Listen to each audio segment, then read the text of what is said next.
Hey guys, Mark Allen here for BHSpringSolutions LLC, and today we're talking about the 1911 Officers model, and that's the 3.5-inch barrel version in 45 ACP of the original 1911 basically. And to give you an idea, we don't have 3 pistols laying on the table today, and we don't need that, but we want to show you just a little bit of a comparative difference. And if I can here in the video, we're going to show you. On top is a 5-inch barrel 1911 picture. In the middle is a 4.25-inch barrel, and at the bottom is a 3.5-inch barrel officer's model. The 4.25 being called typically called a commander model.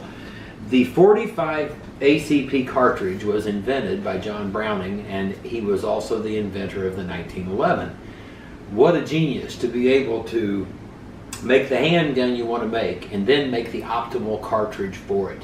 The 45 ACP was originally invented to be fired from a 5-inch barrel handgun, and this 1911 R1 is a 5-inch barrel. It's been safety checked multiple times today. And this version, well, we've got SFS on this version, or the fast safety system, but the original 1911 5-inch barrel has a recoil spring that looks like this. And in this version, everything is in perfect balance, including the recoil spring is not being asked to do a job that is inappropriate for a 5-inch spring. Now, the man figured this out somewhere around 1910, and today, with all of our technology, we know more and more about what a genius John Browning had to be. So the original recoil spring, this is a BHSpringSolutions 1911 full-size 16-pound recoil spring. When we go to the Commander, the recoil spring gets shortened by about that much, if we can see that in the camera, and then the Officer's model spring even reduces down more to only this kind of length here. So that shows you the difference. Now, what gets complicated about the springs in the shorter barrel 1911s? Well, first of all, what we have come to call this is the caliber size to the barrel length is inappropriate. It is a mismatch, if you will. In other words, we have to ask a spring that's only that much spring to control the same recoil that has always been controlled since its invention of the 1911 and the 45 ACP by that much spring. This is a very doable job, and you can get long life out of a recoil spring this long of this construction in the 5-inch barrel 1911. When we start reducing the barrel length, typically the spring life naturally shortens, because now we are asking this much spring in a commander size to control the same amount of recoil and also provide enough forward push when the slide is fully recoiled in order to strip the next round out of the magazine and chamber it into the barrel.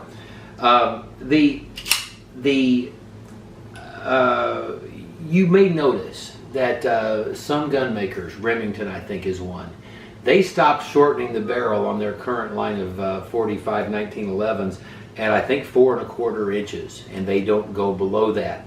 And we see several gun makers doing this and not going and lopping off more and more of the barrel.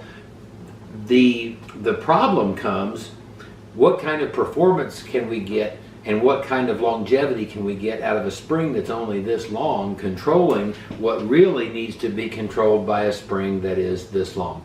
The importance of the whole equation is this.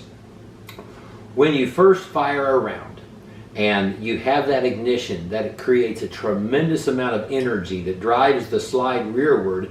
When the slide drives rearward, I want you to watch what happens.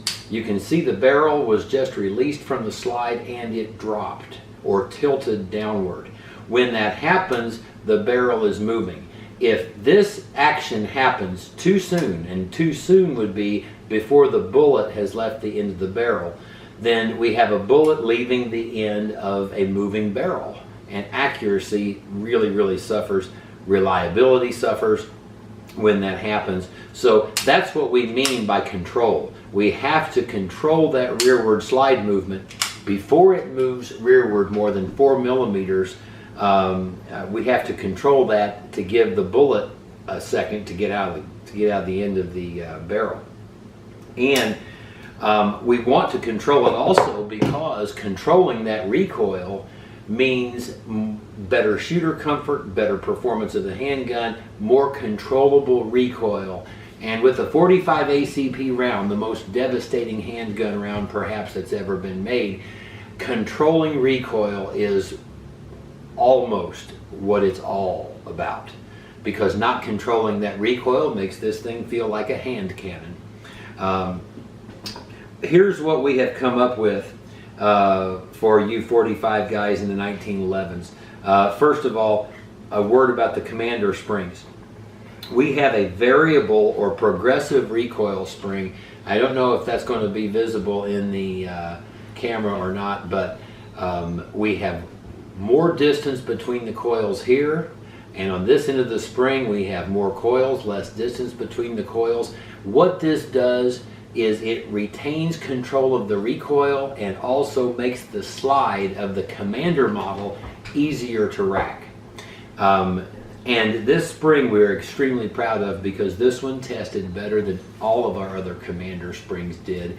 Not by much, but just by a little. And what I mean by that is both accuracy of the firearm and consistency of empty shell case ejection. We started seeing in the Commander model a phenomena with OEM manufacturers' recoil springs, other aftermarket recoil springs, and that is what I call the mystery or the phenomena of the flyer. When we're talking about how far these ejected empty shell casings are going from the firearm, and here's what it looks like. We were seeing good performance one day testing out of a Commander, a 4 1/4 size, 4 1/4 inch barrel 1911. And every once in a while we would see ejected empty shell case distance where we had been making a pretty nice little pile of them at 5 to 8 feet away from where we were shooting, and we were seeing an occasional flyer that would go 12 feet, 14 feet, 16 feet. Not very often in the Commander model, but it was there. And what that told us is the consistency of the performance of these springs starts to go away when we start asking less and less spring to control the same amount of energy. That's why we call it a caliber barrel length mismatch. And when you go below 5 inches with the 45 ACP in a 1911, you have created a caliber barrel mismatch. So that's what we were fighting with all of our BHSpringSolutions Commander size springs. In all of our testing, we have not yet ever experienced the mystery flyer, that ejected empty shell case that just seems to go out of the yard when we're doing our testing. Even more prominent when we start talking about the flyer was when we started testing springs for the 3 1/2 inch barrel officer's model. And at this point we've had multiple prototypes of these springs made, tested, and then not made. And finally, just recently, we came up with the design. You'll notice how far apart those coils have to be for the officer's model, and that's all the spring you get to control the same amount of energy traditionally controlled by that much spring. Expect these springs to not have the kind of lifespan that you would have out of your full-size springs. Probably is never going to happen. We've not yet worn one of these springs out, and we have not yet experienced the mystery flyer or the excessive distance ejected empty shell casing out of this officer's model spring. So we decided to go ahead and manufacture it, put it into an officer's model spring kit complete, or just the recoil springs. You can buy them either way. And that's not to say that there's never going to be the phenomena of the flyer with this recoil spring that it's never going to happen. I'm just saying we've not seen it happen at this point. And we've done sufficient testing with the spring, and ejected empty shell case distance has just been spot on. And so we've gone into production of this spring. We encourage you to try this spring in your officer's model, compare its performance to other springs that you've been using, and we think you're going to like it. And I have to tell you, I was just really impressed.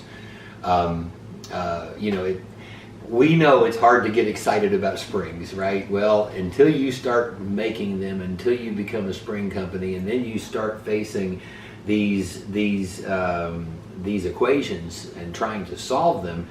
Is it possible to make a spring this short with coils this far apart that have to be that far apart out of this thick of spring wire? Is it possible to get function consistent and performance consistent and better longevity out of the springs compared to our competitors? We're seriously proud of this spring because it really did take some effort. It took some work, and that went into it, and we're happy to be able to share it with you. We think you're going to like your 1911 officers model a lot more. Thanks for listening. I'm Mark Allen for BHSpringSolutions LLC.